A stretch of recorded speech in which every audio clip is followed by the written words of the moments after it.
Welcome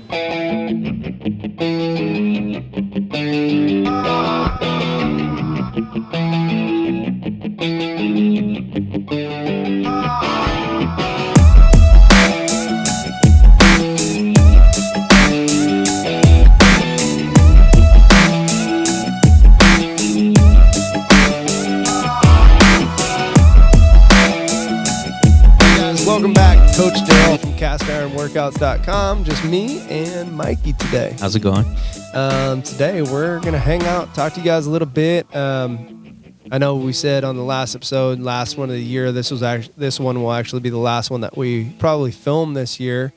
Hopefully, if the producer can get this done, we'll release this on New Year's Eve. Yeah, sounds good. This is gonna be an episode I figured would be good to release that day. We're going to talk a little bit about, how to make some changes in the new year, specifically talking about diet, diet, nutrition plan, whatever you want to call it, diet. If you know me, you guys know I hate the word diet, follow a diet, just figuring out how you eat, what you eat, and how to kind of help yourself to getting towards your goals, working towards your goals, and how to make some changes that will last and hopefully help make improvements and help you get to where you're trying to go.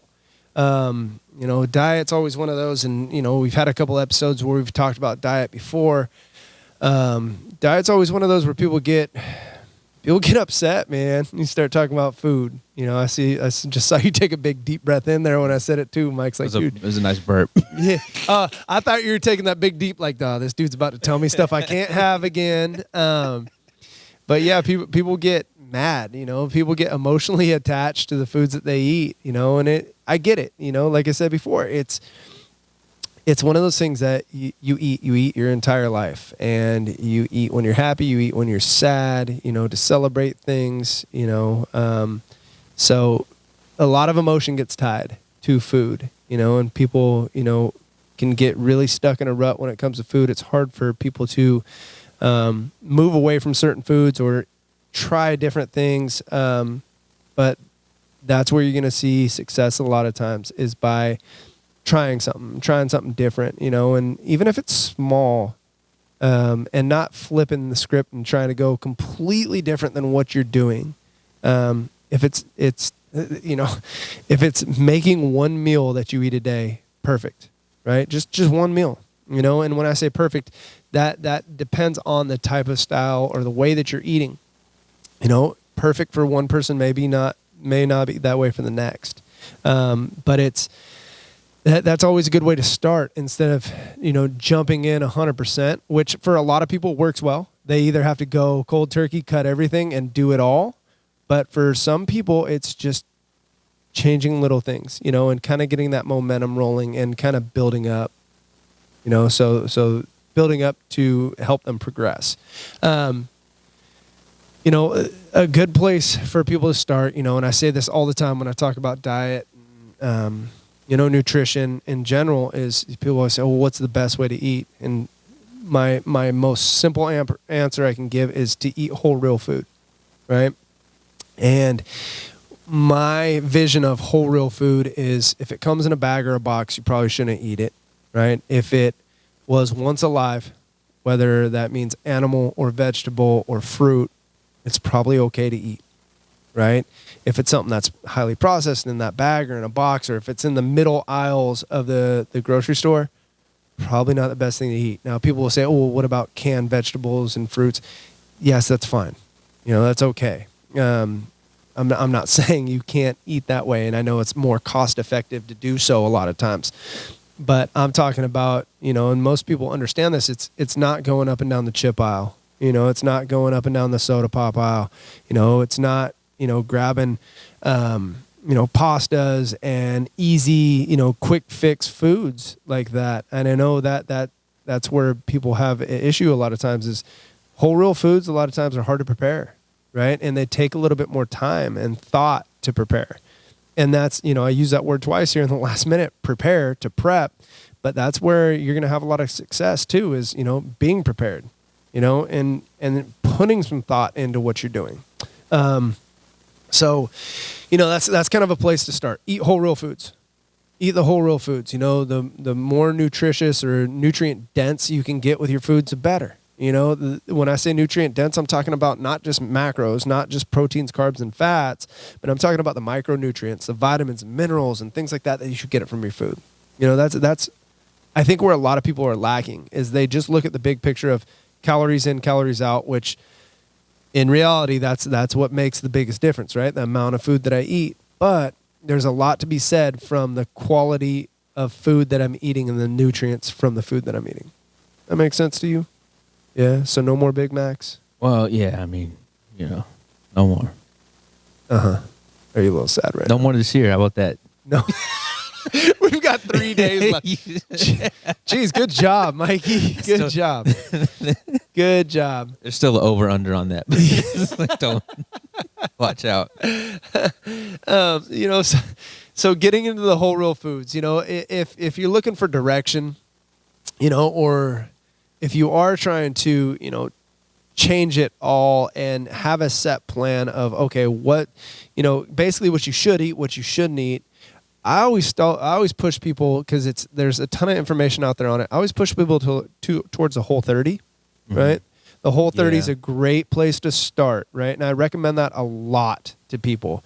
And if you are somebody who's, trying to figure out the whole real food thing, start there. Start with the Whole 30. Now, there's one thing on the Whole 30 that I tell people to avoid because they have it on the list of foods that are okay to eat is like canola oil and vegetable oil. That's the only thing that's on the Whole 30 that I would tell you, okay, do the Whole 30, but take that out.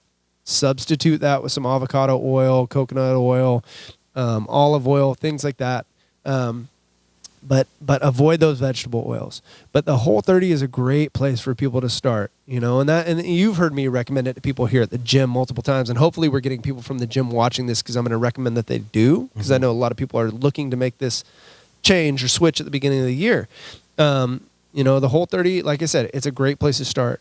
When you are doing something like that, prioritize the protein, because that's a big thing is, you want to make sure your protein levels stay high for multiple reasons, especially if you work out, right? Because protein's going to help retain muscle, build muscle, which I'll say for every person that I train here at the gym, everybody can look to put on more muscle.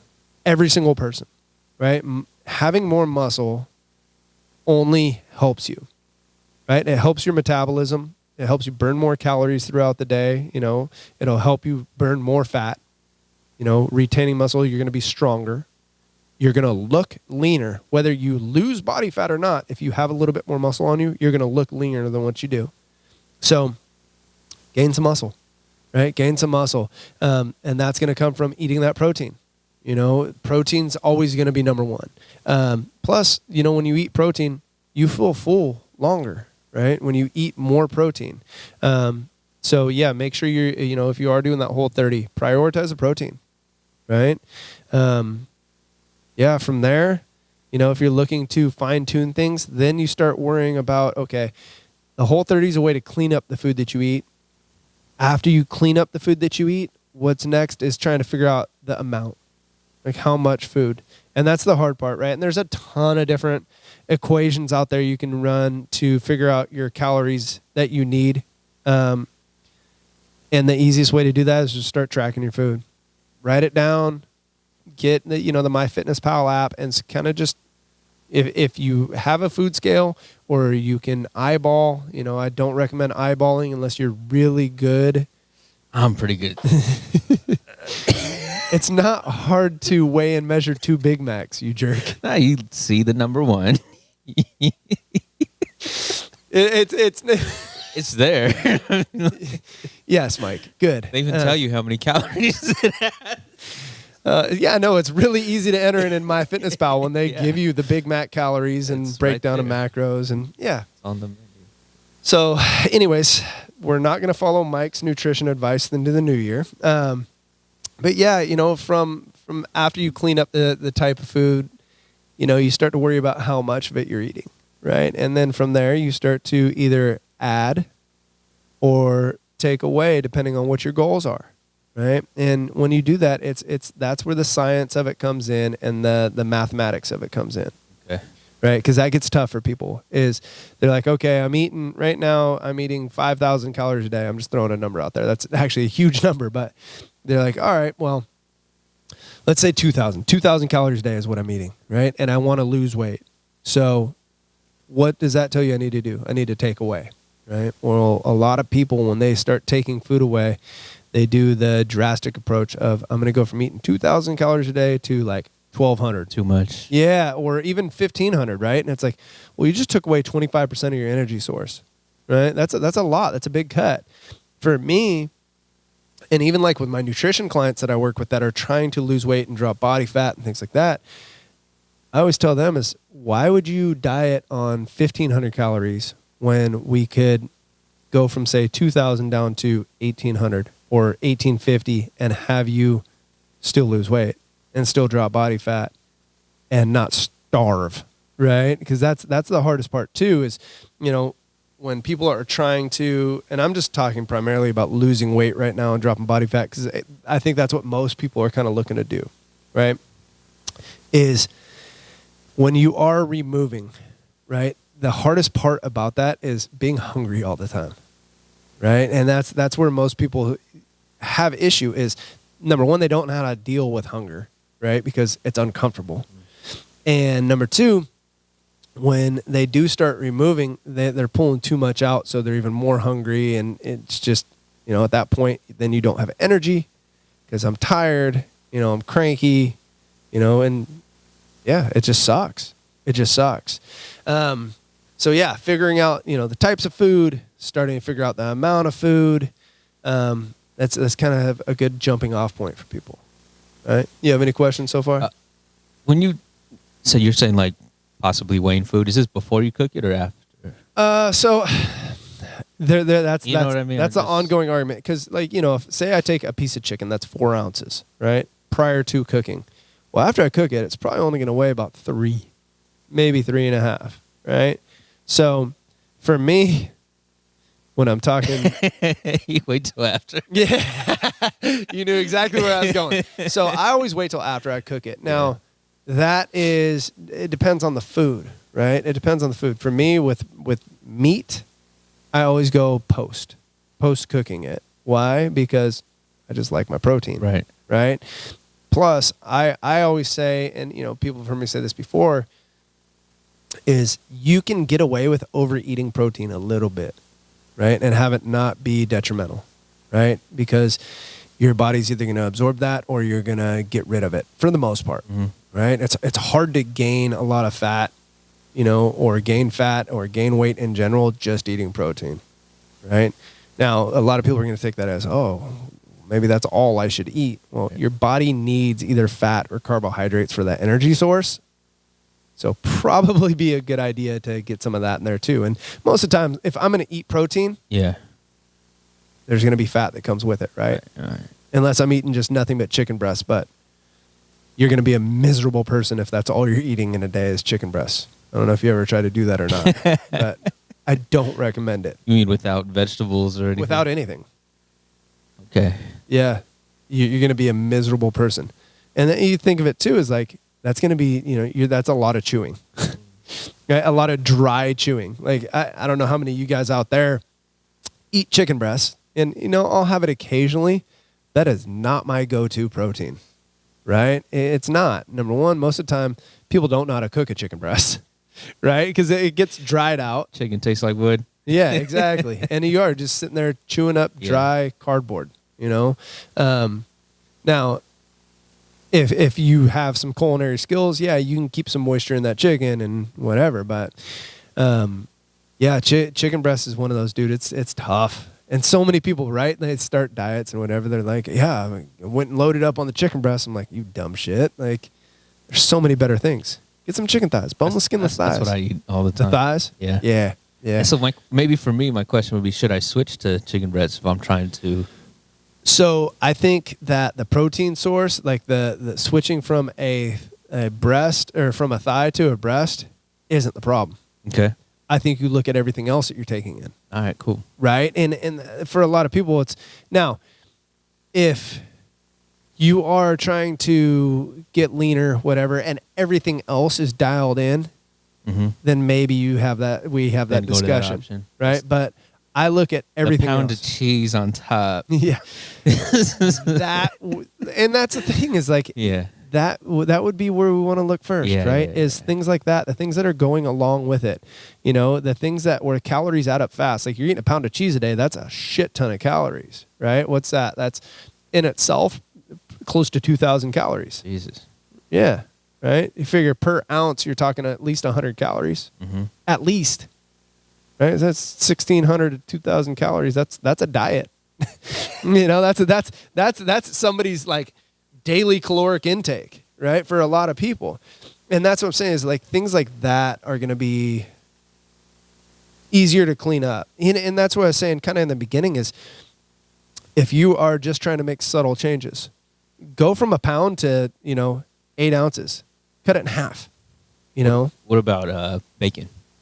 I love it. So for me is because it's a greasy in my head, it's more greasy. Yeah.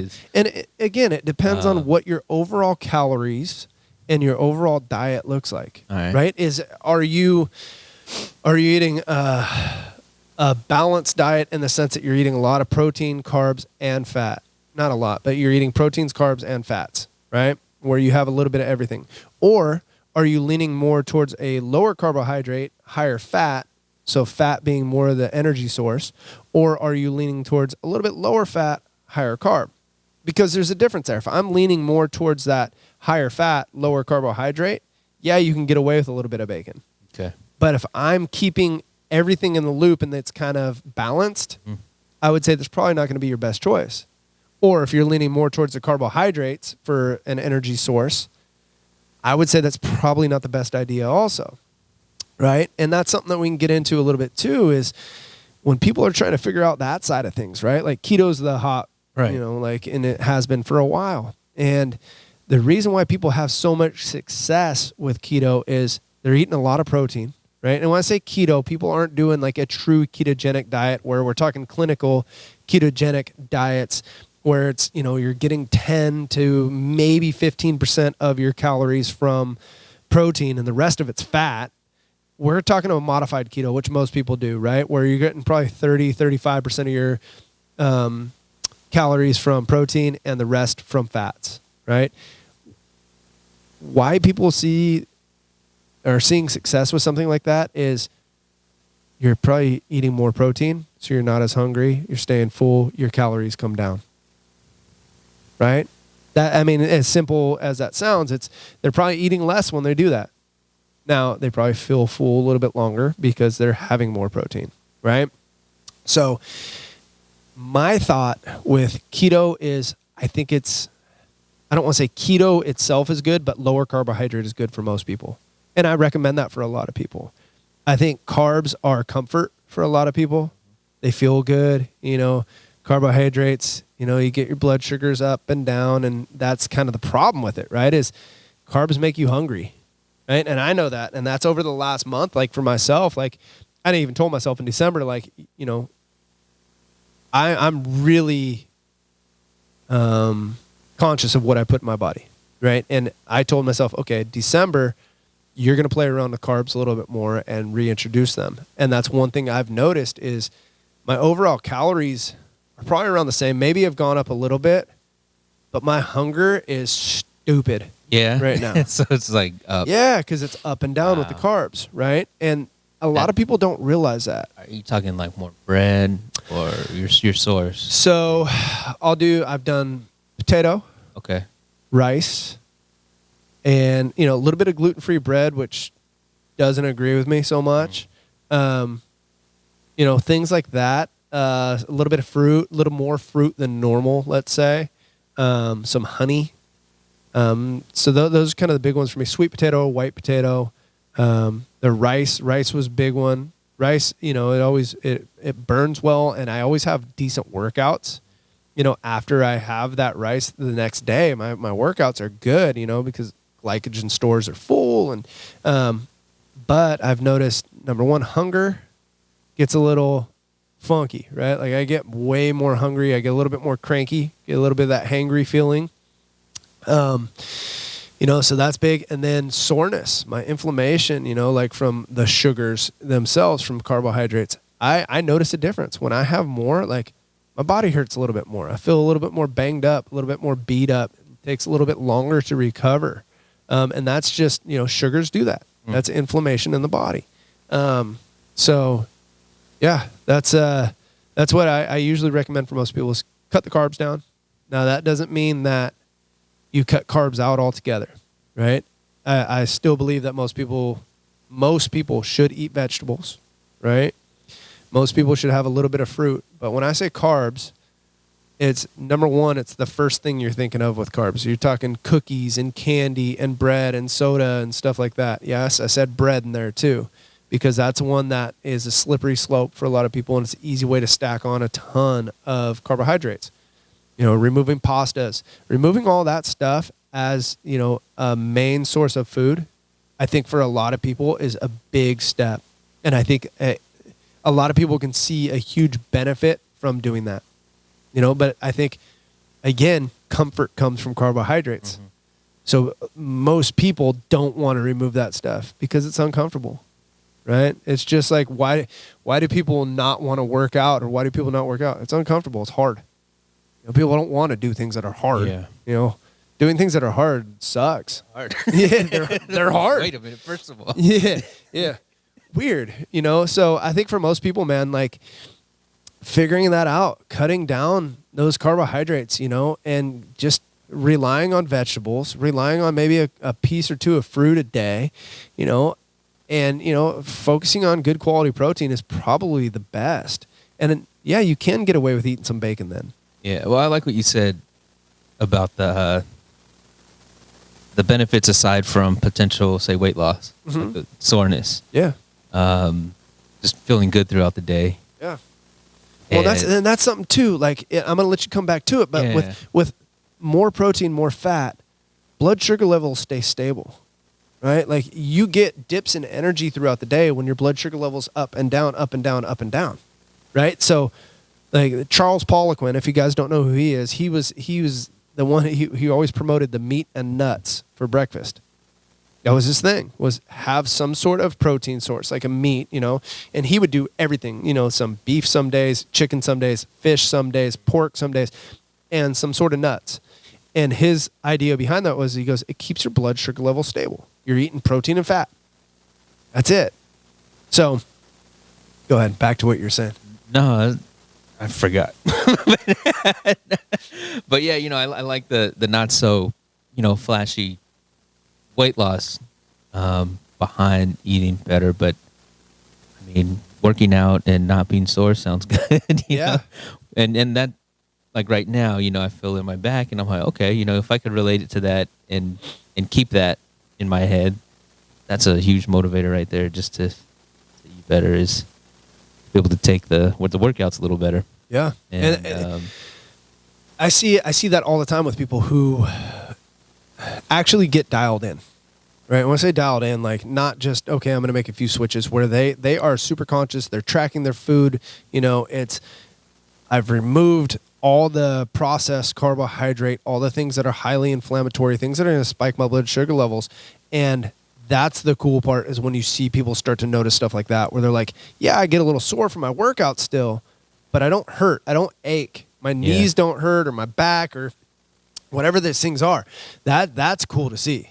That's fun to see, right? And I know, like, for me personally, like, with the stuff that I've had with my back and neck and stuff through the years, is it's always way better when I remove that stuff. So just since Christmas, I'm like, okay, I got to start pulling this stuff back again, and it was one of those things, like December, I wanted to play around with that and just kind of see. And I knew it would be easily accessible this time of year too, like at our house, where it's the right month. Yeah, exactly. And it was, I'm always trying to experiment and learn and play around with different, for myself, not just for helping and teaching others, just to see how my body reacts. So it's kind of cool to see. It wasn't cool to see like the soreness come back again like it was, because I had some days this month, man, where I was like, beat to shit, and just like overly sore. There was a leg workout that Rachel and I did a couple weeks ago, and she was sore, right? But it was like I was like crippled sore from it, where it was like, shit, man, it's very rare that I don't want to get out of bed. And it was like I had like there. Yeah, for like 2 or 3 days where I'm like, I don't even know if I want to walk my dog right now. Yeah, it's not like you were trying to blow it out, right? No, no. Just your normal tough workout. Yeah. So it was it's been a little different. So that's something too, like, like you said, you look at like benefits outside of, the weight loss, and dropping body fat and things like that. And that's, I think, something that a lot of people don't really realize that they could benefit from, and you figure the better you feel, the more you're going to want to do more. Right. If I'm sore and I'm beat up and I feel like shit all the time, probably not going to want to do much. Right. I'm going to be like, it's going to be harder for me to, number one, either get to the gym or get my running shoes on or whatever it is that I'm doing, and stay motivated if I feel like crap. Right. How do we get, we're talking about the carbohydrates and fats and stuff like that. So, kind of figuring out like your energy sources and stuff like that is kind of big, right? It's very big. But like I was saying, I think ditching carbs for a lot of people would be a great idea. And again, I'm not talking about full blown true keto. I'm talking just lower carbohydrate. Lower carbohydrate. So, that means no Big Macs with the bun, at least. Pizza? No pizza. Make a pizza, dude. Make a pizza. Have you ever seen my pizzas? I think so, but tell me about them again. They're fabulous. Tell me about it. Okay. Tell me the layers. So the pizza is glorious. What we do is we make the crust for the pizza, right, out of ground chicken. So it's ground chicken, little bit of like shredded Parmesan, couple eggs, and then, a little bit of garlic, a little bit of basil, salt, pepper, a little bit of oregano, right? And doing like a meatloaf kind of. And then you flatten it out. Yeah. Right? Like on a cookie sheet. And make it as thin as you can. You bake it. Can't remember what I think it's like 400 degrees for like 15 minutes or so. But basically it'll start to get a little crisp. Okay. Right? It'll start to harden, and then pull it out. Load that sucker up with whatever you'd put on a pizza. Put it back in the oven for 5-10 minutes. Awesome. That sounds really good. Dude, yeah, so we'll do them at our house. Let me rephrase that. I will do them at our house. I'll make these things, right? Where, we'll do the crust. I'll put a little bit of sauce, like a red sauce, some sausage. Trader Joe's has these sweet, spicy jalapenos. Uh-huh. So I'll throw some of those on there. A little bit of ham, and whatever else we want, a little bit of mozzarella on top of that. And then at the top, I'll do like a little, like a low sugar barbecue sauce, like drizzle to it. Delicious. That sounds really good. Yeah, it's amazing. Absolutely amazing. Yeah, so kind of talking about the pizzas, right? And that's one of my hacks, right? Like, because I do eat lower carbohydrate. So looking for things like that, that are I'm replacing that pizza with a crust with like, a good whole real food source, right? I'm not replacing it with like the low carb frozen pizza, whatever, that's probably still got a bunch of fillers and a bunch of crap. Yeah. Right? It's still replacing it with whole real foods. And that's the stuff that I think a lot of people, will help them succeed, is finding things that will, scratch that itch. Where it's like, oh, I got a craving for pizza. Well, if I'm eating lower carb, that's a great way to substitute, right? Finding things that you could replace that, you sit down and eat half a pizza, that's probably your calories for the day, right? Well, I'm probably not going to do that much damage with the pizza, right? And it's finding ways, again, to scratch that itch, and in the sense that like give me one of your favorites besides pizza, fatty.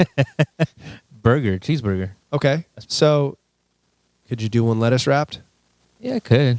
Yeah, maybe without the lettuce. Well, dude, and that's because for me. you That's make the way stuff I do like mine. that. Like, oh yeah, for sure. For sure. And that's throw a fried egg on it or something. Bro, and so that's like Keith. Yeah. Right? If you guys haven't seen the episode with our boy Keith, he is law enforcement officer Keith, member at the gym, and he and I send dirty pictures to each other all the time, and they are hamburgers.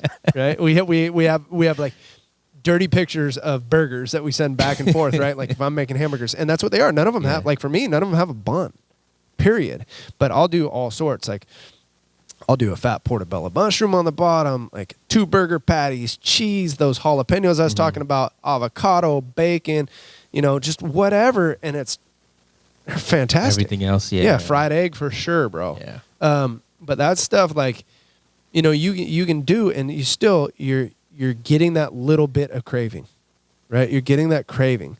The hardest one, talk about the fatness, right? The hardest one for me to the craving that's hardest to satisfy is like I love tortilla chips and salsa. Oh, okay. Like chips and salt, that crunch, right? Now I eat chicharrones, I eat pork rinds, which are good, right? But I still will have that like, oh man, I really want chips, and I don't do it. My pork rinds do the trick for me, but finding stuff like that's going to help keep you on track is key. And everybody always say, well, what can I eat? What should I eat? Use a Google machine, man. There is so much information out there. Now, when I'm working with like my nutrition clients and stuff, I'm going to give them, whatever. But for most people, guys, like it's not that hard. It's only hard because you think it is, right? It is. It's only hard because you think it is. It's real easy to get on that Google machine and get on the interwebs and look and find information for stuff that you want. Like if I grab my phone right now and I put in pizza or keto pizza or meat crust pizza or whatever, dude, I'm gonna have 1,000 recipes pop up. Maria Emmerich, she's the one who I got it from. She's awesome. She does a lot of low carb, keto, carnivore type stuff. But yeah, I mean, whatever you're looking for, I guarantee you there's recipes out there on it and stuff that will help you succeed. Yeah. It's gonna sound ironic. You know what Goggins got me into? Chocolate shakes. Like actual milkshakes? Stop it, man. Well, I'm blaming him. Out of every bit of information that David Goggins puts out there and the motivation and inspiration that he gives people, what you took away from it was chocolate milkshakes. Yes. Bro, you got a problem. Like a little bit. I'm kind of worried about you now. Like, because, I don't have a huge sweet tooth, but I kind of like chocolate. But I was going to say, for me... So how do we get away from that? Well, I was going to say, I could talk myself out of that. I could do it. No, I mean, I could do it if I wanted to. Like, it's pretty easy when I go on my runs of eating, diet, to just say no to certain stuff. I can do that. And it's easy for me because I have lesser of a sweet tooth than I think people. So then when I see people eat, say, candy, they'll pick another candy that they think is healthier or less, like, oh, there's no sugar in this. And I'm like, well, why eat it at all? Right.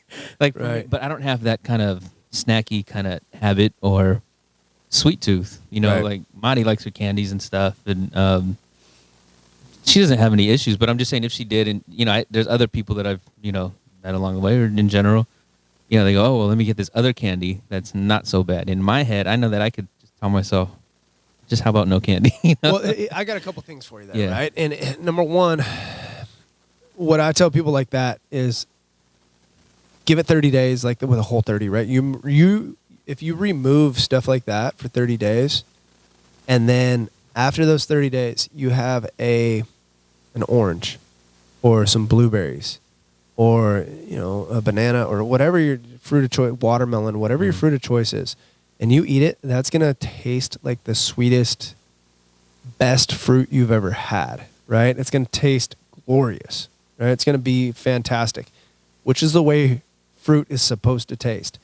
But people eat these highly palatable foods so often, right? The candies, the Doritos, stuff that just have so much flavor that has been made in a factory, right? In a lab. Yeah. Chemicals. 100%. Yeah, no. Yeah. And it's their taste buds are off, right? Your taste of things are off to where, like, if you ever have somebody who eats a lot of candy and then you give them a piece of fruit and they're like, meh. Yeah. Because they're so used to that highly palatable stuff that it doesn't taste good. It's just like kids, right? And that's where people screw their kids up so bad. It's like you give your kids Doritos and you give them flaming hot Cheetos and you're giving them all this stuff it is man-made to taste really good, but it's shitty for you. Mm-hmm. And then you're like, yeah, okay, now for dinner tonight we're gonna have chicken, rice, and broccoli. The kid's like, fuck you. This tastes like shit. Yeah. Like, come on, man. You've been giving me like all this stuff that's fried and delicious goodness, but is so bad for them. And then you're actually making them a homemade meal, and they're like, oh, this tastes terrible. Mm. Like, people are setting their kids up for failure that way, right? And it's the same thing I was kind of talking about, like with the fruit and the candies and stuff. Is you remove that stuff, right, for a month, and then you let yourself have some fruit, and you're like, okay, this is the way fruit is supposed to taste. This nature's candy, right? And then you give them like one piece of that candy, and they're probably going to go at first until you get them hooked on it again. Right. They're probably going to go, oh, that's super sweet. Too much, yeah. That's just like for me, as a kid growing up, like one of my things was like I drank a ton of soda. Like a ton of soda. And then I finally got away from soda and somehow got into drinking like Diet Cokes, right? And I don't remember where that came in, or probably a girl that I dated. And then now I think back, I think it was. Smack her if I see her. But I started drinking Diet Cokes, right? Yeah. And it was more of like I developed a taste for that. Okay. And it was an addiction. My body wanted, you start to crave it, whatever. So I stopped. I finally quit doing that stuff years ago. It's been 10 plus years. Stopped drinking that stuff. I had a sip of a Diet Coke and I was like, this tastes like poison. Like, just tastes like Coke. Dirt, right? So I did that. And then probably another year later, I can't remember, we're at my brother's house or something for like holiday, but one of the kids was drinking a Coke, like an actual Coke, right? So I'm like, oh, taste this. Holy crap, that was the sweetest, like, syrupy thing I've ever had. I used to drink these, like, just by the truckload. Yeah. Holy crap, man. Holy crap. So it's what you're feeding your palate over and over and over. That's a craving problem for me. Yeah. Just Coke out of the can. Yeah. Man, maybe 3 times a year I'll get like a 12-pack, think, oh, why not? It's been a while. It doesn't last 3 days probably. You're crushing them. Yep. Yeah, you're crushing them.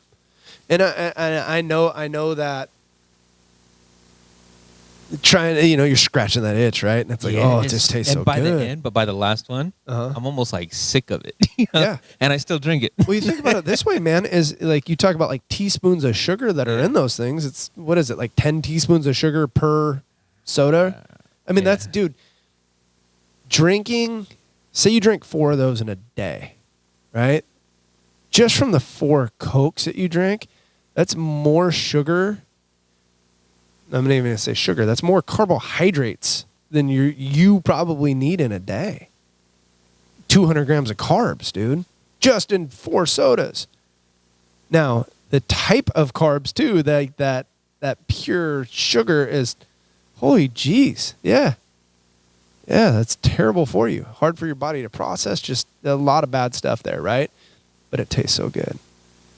But it tastes so good, and that's the scary part. I was talking about bagged foods and boxed foods and stuff like that.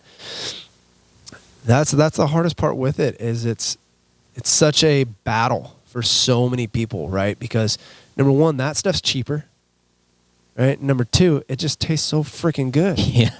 Right? It does. It tastes so good. And it's such a hard habit to break for so many people, right? And I see people from all different backgrounds and ages that have been doing things for so long. And like I said, comfort comes in carbs, right? And I know I'm picking on carbohydrates a lot, but when I say carbs, I'm talking about the stuff that, is bagged and boxed, and like pasta, rice for a lot of people, like it's real easy to overeat rice. Real easy. Like when I was trying to gain weight and gain size, like rice was a staple for me. Number one, it's a great driver of nutrients with the other food that you're eating, but it's an easy way to get calories. Like I can crush 2-3 cups of rice with all my other shit I'm eating in that meal too. Same. You know, it's easy to do. You know, so. And I never know how much to cook, so I always end up with this much food. This huge pot, like, oh, I better eat it. So the first time it cracks, you know, it's like, Yep. And that's one of those things. Like I said, it's comfort, and you know, for most people, they've been doing stuff like that for years and relying on those foods for years. So it's hard to get away from, and people don't want to admit it or don't want to think this way, but you're breaking food addictions. You know, you get addicted to foods really easy. And now, you know, people will say, oh, food, you know, it's not as addictive as drugs. And no, it's not. But you're still hitting those same neural pathways, right? Where it's still, your body still is going to respond that way. I'll tell you what, and here's a challenge for you guys. If you are somebody who relies heavily on carbohydrates in your diet, give them up for a week. When I say give up carbs, I'm not talking you can't eat vegetables or have a piece of fruit a day. Do that stuff, but all the other carbs, give them up. Give up the sugars, give up the sweets, give up the pasta, bread, rice. Give up all that stuff for a week and tell me how you feel. Your first 3 days, you're going to withdraw. Yeah. You're going to have withdrawal symptoms. You know, you're talking to somebody who is, you know, I chewed tobacco for a long time. I tried to quit for a long time. And withdrawal from that sucks. Withdrawal from sugars, it's serious. Now, was it as intense as the stuff that I got from quitting tobacco? No, but a lot of similarities. A lot of similarities where, you know, my mood wasn't anything pleasant to be around, I'll tell you that much. You know, and that's for most people, those first 3-4 days suck. They suck. Your body's going, hey, jerk, give me some stuff. You're probably going to have headaches. You're probably going to, you know, your sleep may be a little bit funky, but it's worth it. It's worth it. You know, it really is. Yeah. Yeah, coming out of that, because I did that, you know, for the Whole30, and coming out of that withdrawal, you just end up more focused, more energy. Yeah. Well, that's the thing, too. Like with Whole30, you know, like you said, I could sit here and speak for the next hour about the Whole30, right? And do this. And the information I give you is not as much as you can gain just from going on the Whole30 website. Right. So go on there. If you're interested, go to the Whole30. I think it's WHOLE30.com. Right. If not, Google it. The Whole30, you know, they'll give a bunch of information. But what's cool about that, and what I was getting at, is they have a 30-day guide on there of days 1 through 4. You're going to feel like shit. Days 5 through 7, you're going to start to feel a little bit better, but you're still going to feel kind of shitty. And so it gives you kind of the things to look for. Yeah. You know, so you're not caught off guard or blindsided. And then I think it's by like, I think it's like day like 15 through 18, they call it like tiger blood, right? Where you start to feel great. And, you know, it's like you're starting to feel better and you're starting to feel a shift. And anyways, it's a good way to kind of monitor how you're feeling based off of how they say you should feel. Right. Yeah. So what else can I give you guys to kind of start the new year diet-wise? Find simple ways to make things easy for yourself, right? Prep food, number 1. Number 2, find somebody to hold you accountable, right? Like whether it's a spouse, a friend, you know, a cousin, a Joe Schmo, somebody that you work out with, whatever. And, you know, like tell them how you're doing. Talk to them about it, you know, and no, you don't have to like talk about it all day long or send every picture of food that you eat to that person or, you know, show them your food log, but talk to them about it, you know, and just be like, hey, here's what I'm doing. I want you to hold me accountable. Ask me how I'm doing with this. You know, that's big. For a lot of people, that's big. That's why so many people come to my gym.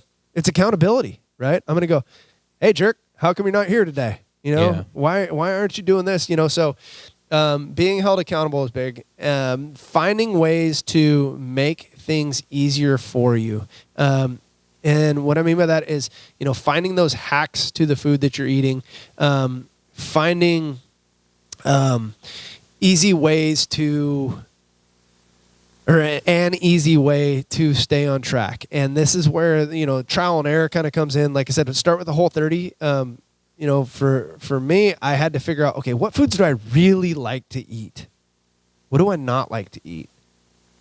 And if I say, okay, Mike, I'm going to do I don't know, give me a diet, Mikey. I say I'm going to do keto. Like, let's just use keto. Yeah. Let's say, oh yeah, I'm going to do keto, but I don't like fattier foods. I don't enjoy eating eggs and bacon and cheese and, avocados and stuff like that. It's probably going to be really hard for me. Yeah. And am I going to have success on that long term? Probably not. Right? Probably not.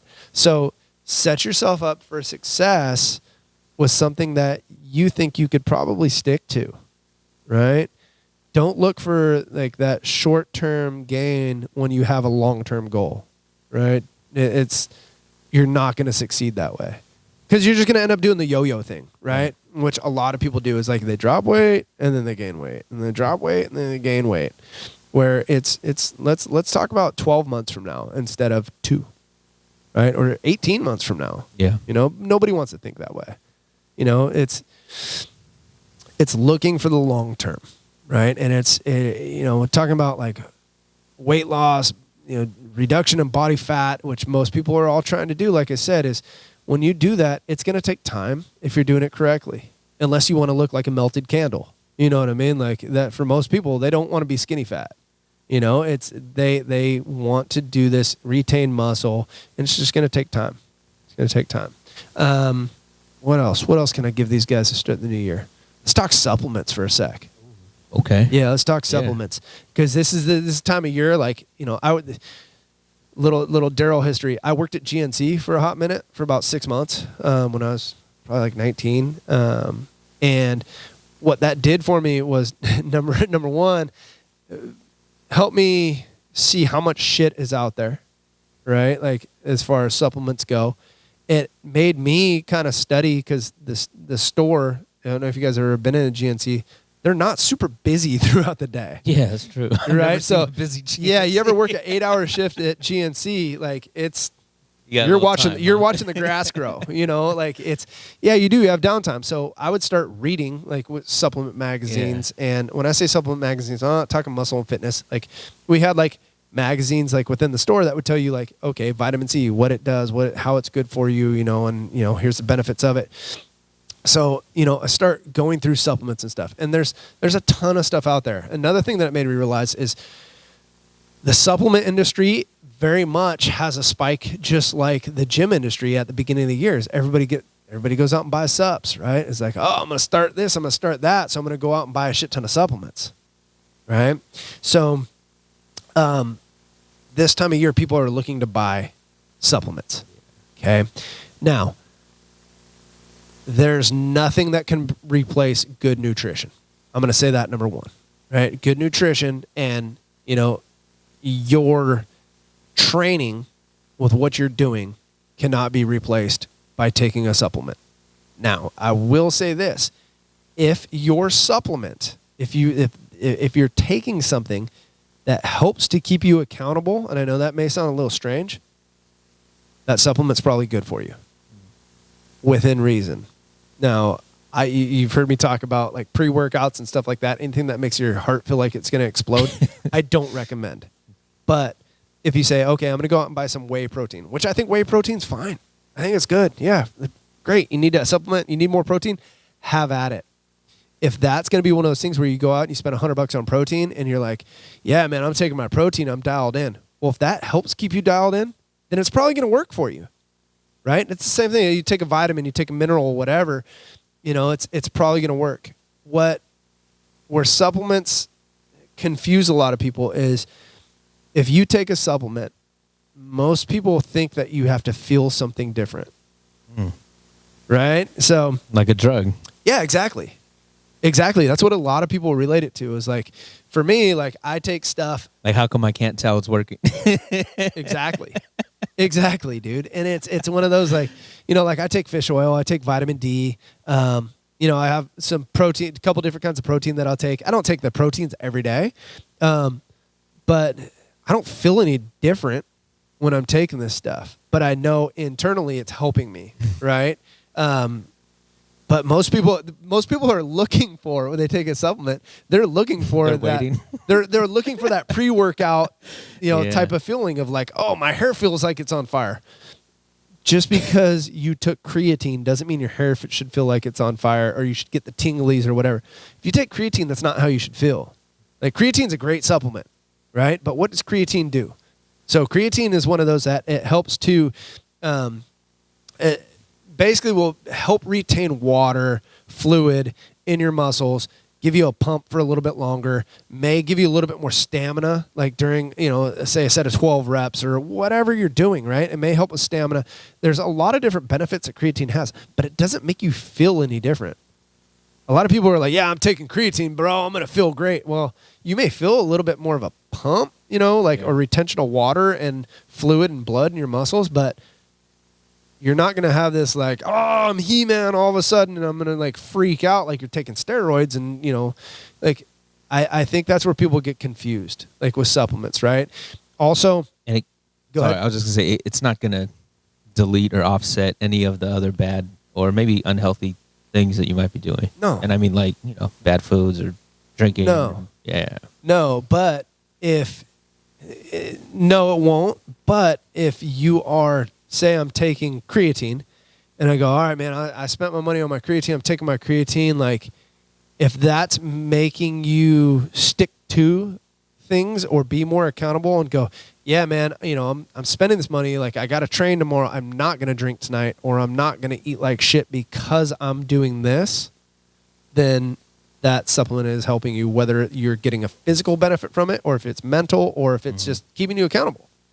Does that make sense? Mm-hmm.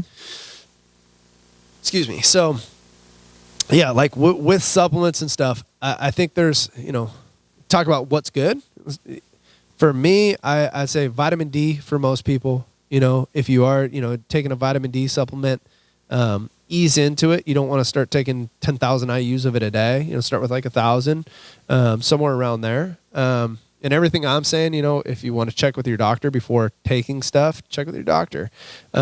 I think fish oils have been around forever. A decent quality fish oil would be great. A lot of people see benefit from magnesium because that's a hard supplement to get. On the magnesium thing, like electrolytes in general, especially if you work out, that's where a lot of people feel a benefit like during their workouts is they get sustained energy, less cramping, their body recovers a little bit better. Protein, I think proteins are definitely good just as long as you're getting a quality protein.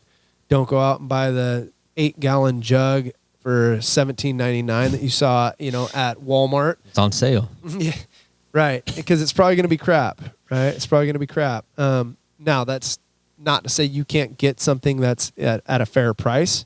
And it's not to say that you have to go out and spend $200 on, a huge jug of protein or even a small jug, whatever. Those are kind of my, like, for me, the go-tos. People ask me about like amino acids and stuff like that. If you are going to do aminos, I think aminos are cool. I don't think they're necessary if you're getting, a lot of protein in your diet. I know people that swear by like essential amino acids, some that swear by branched chain aminos. And I think they're both good product, decent products. The aminos are probably a good idea. Like if you are cutting your calories back and things like that to make sure that you are getting enough protein in. What else? What other stuff am I missing here? I'm thinking supplement wise, creatine. I mentioned creatine earlier. I think creatine's beneficial for most people. I really do. I think creatine's one of those that it had a huge hit when it was, I don't want to say released, but kind of hit the market like when I was a teenager, and everybody's going, oh man, I don't know if this stuff's good for you, bad for you. Creatine, I haven't seen anything negative from it. You've heard like horror stories of people have an issue with it that are dehydrated, because it's pulling water into the muscle, and fluid into the muscle, whatever. You're going to get dehydrated. And the people that they have seen issue with and whatever are usually people who are not hydrating themselves with water and working out at a super high intensity. Like I've heard like a couple of wrestlers have issue with it. Well, I don't know if you've ever seen how much a wrestler sweats during a workout, like when they're doing like a true wrestling workout or practice. Like, yeah, if you're not hydrating, you're probably going to have some problems. So, yeah, some of the stuff that I would probably recommend, you know. What else? What else, Mikey? Or no. No, nothing. Okay. You know, pre-workout, I'm going to touch on that just real quick before we kind of move on. You know, talking about that, like most people are looking for something to take before they work out. Mm-hmm. What gives you the benefit in your pre-workout is probably just the caffeine that's in it. Right? Have a cup of coffee, have, you know, a tea or something like that prior to, and be careful with it, timing it during the day. You know, the later in the day it is, it's probably going to affect your sleep. And, you know, you want true benefit from your training and, you know, nutrition and whatever. It comes from recovery, and sleep's going to be something that I'd say don't mess with. You know, we've talked about sleep a couple different times, and that's something like you will see a huge benefit on. If you were sleeping well, you're probably going to recover well. You're probably going to train better. You're probably going to see results faster. So no pre-workout. If you do need a little bump, you know, caffeine, just some pure caffeine. You don't, you know, the pre-workouts and stuff, you don't need to have that itchy hair on fire feeling where you're clawing at your face Your eyes are like a drug addict. open. Yeah. Scratching, you know. Yeah. Oh God, I'm freaking out. Yeah, that's all I do here is have coffee. Something that I got to put back in is probably salt. Yeah. Salt's a big one, right? One of those It's just big where electrolytes. Yeah. Yeah. You know, I get away from something for a couple of days and then completely forget about it. But I assuming that helped me when I was doing it when I first came back. Yeah. But yeah, I should get back to that. For Yeah, sure. always- Salt's a big one, especially if your carbohydrates are lower, right? Because that's going to help hydrate your muscles a little bit, you know, and help with cramping, help with, you know, recovery, things like that. But yeah, that's a big one. That's why I was, you know, threw the electrolytes out there. Yeah, when I say electrolytes, we're not talking Gatorade, right? I don't want you guys going out and grabbing jugs of Gatorade. Pedialyte. Pedialyte's good. Pedialyte's good. You know, it's still going to have some of the sugar in it and stuff. I like just, my favorite are like the unflavored electrolyte packets. There's different brands. I use Element. That was one that I used for a lot of training for my longer runs and races and on race day. They're good. There's, God, I can't. Noon Tabs. I don't know if you know Noon Tabs. Nuun. Noon Tabs are pretty good too. But yeah, easy ways to get some electrolytes in there, because that's something like, and you may feel a difference in that too. Like I was talking about, you necessarily don't feel things. Yeah. I know when I have electrolytes, like especially like on long runs, Yeah. or longer workout days, or even pre-workout with my salt, like I feel different. I feel stronger. I feel better. Yeah, like I've got a little bit more stamina, a little bit more push. Yeah, and I always recover a little bit better with that stuff in my system. Yeah. Any questions on subs or anything like that, Mikey? No, not on subs. I think I tried it that one time and then completely stopped. You know, the pre-workout. Right. I used to do protein for a while when I was first starting here. Yeah. I don't think I would do it again. I'm at 210 trying to drop. You know, Yeah. so Well, I think I eat enough too. And you taught me enough about nutrition to where I know that I could dial it in there. You know, Right. so I'm not and, gonna. and even still though. Yeah. So, you know, talking supplements, you know, that, like I said, their supplements are they're secondary, right? For most people. Like I said, though, if supplements are going to keep you accountable, hey man, then have at it, right?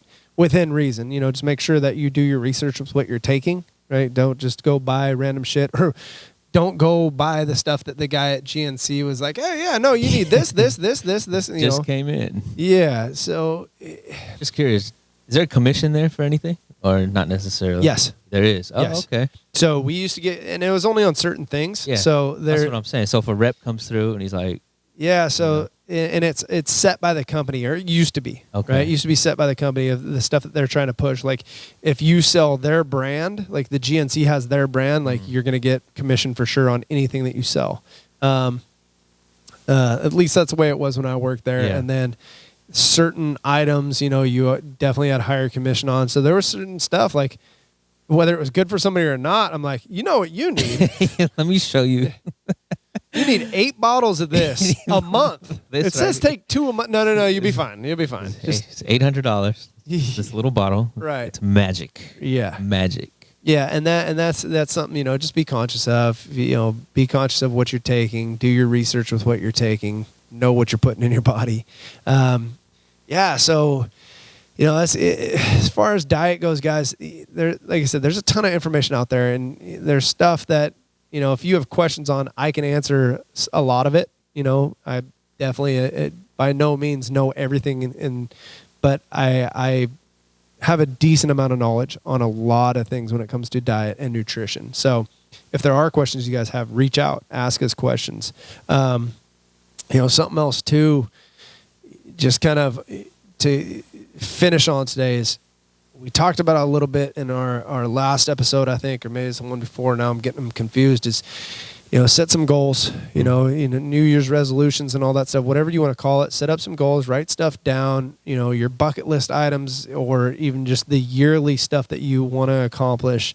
Whether that's weight loss, weight gain, whether it's, be able to run a 5K, lift a certain amount of weight, or even simple stuff of like, hey, I want to be able to do a set of, 20 push-ups unbroken, without stopping. Write as many of those things down as possible, because that's the stuff that's going to help keep you accountable too. Like when it comes to diet, right? If I know that I have this goal of being able to, run a 7-minute mile, let's say, right?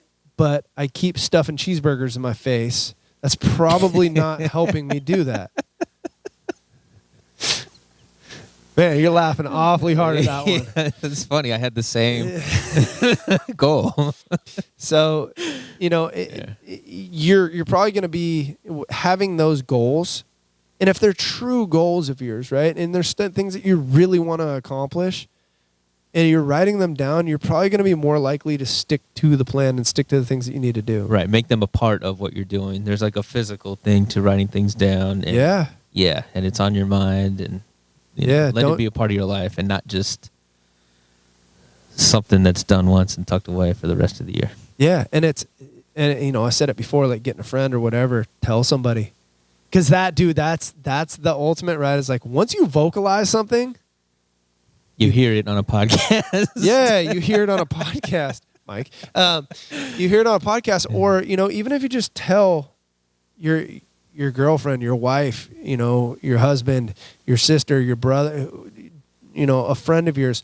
Once you have said it, you can't take that back. So they're gonna ask you. I mean, depending on who the person is, that's why I say make sure it's somebody that somebody that you're close to. If I tell Mike that I'm going to do something, in 2 months from now, Mike's that dude or even a month from now, he's going to go, hey, did you do this yet? Or how's this going? Are you getting closer to being able to do that? Like being held accountable is big. Writing it down, like physically writing things down and telling somebody, man, like it goes a long way. It goes a long way, and I think that's something that people don't do. Is like they get these things in their heads. Oh, my resolution this year, or a goal of mine this year, and they just say it, and then it just kind of there's no real weight behind it. Yeah, it's the equivalent of just turning off the TV show and moving on with your day and doing something else. Yeah, I think people would just say things in the moment a lot of times too, without really thinking it through. Yeah. Oh yeah, I'm going to do this. No plan, no context. Yeah, exactly. Or, go back to David Goggins, not talking milkshakes this time, but, where like he always says, when do people sign up for races and sign up for things? When they're comfortable. Yeah. Well, you don't sign up to run, a marathon like when you feel like shit and you've just put in a hard training day and, you're beat up, whatever. Most people do it when they're sitting on their couch and they're warm and they're cozy and they're kicking back and they feel good. And, you're not thinking about the pain. You're not thinking about the hard. You're not thinking about that stuff. So, write it all down. Prioritize that stuff. It's, yeah. What else you got to add, Mikey? Nothing. Just thinking about what I'm going to write. What he's going to write down, but not tell me. Yeah, I'm not saying shit. Mike, you got any goals this year? Nope. Doing the same shit I always do. New Year, same me, guys. Yeah, so, I know this is, like I said, people are trying to make changes this time of year, right? And I think starting with the diet is the biggest part, guys. You know, and that little bit there at the end that we gave you guys with, you know, writing down some goals and telling people, I think that's going to be a huge help too. But, you know, whatever you are doing, develop a plan and prepare, right?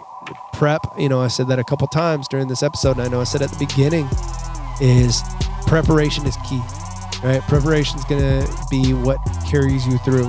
If you're not prepared, you're probably going to screw this up. If you do screw up, get over it, get your ass back on the horse, right? You're going to make mistakes, right? That's not an invitation to screw up, but you're going to make mistakes. Everybody does at some point. And the person who makes mistakes and learns from that are the ones who are going to succeed. The ones who make mistakes and throw in the towel and say, screw it, those are the ones that are going to have the issue, right? And they're going to be looking in 3 months, 6 months, or shit at the beginning of next year to, oh, I got to do something different again. Well, and let's do something consistent and learn from the mistakes that you do make. So if you screw up, you screw up. Let's get over it, move on, okay, and get better.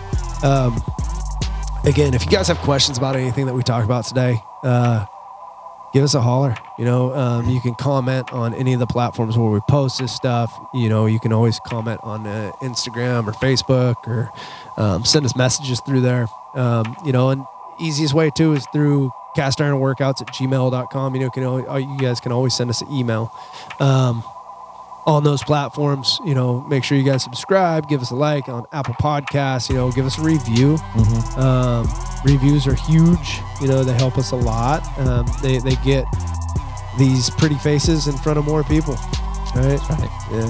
So they help. You know, the looks, they don't carry us all the way through. They don't carry us all the way through, guys. We need your help.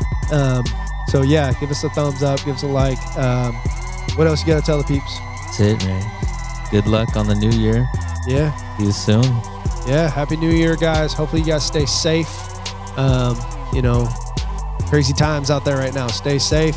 You know, get your plan together, and yeah, have a good one, guys. So we'll see you guys soon.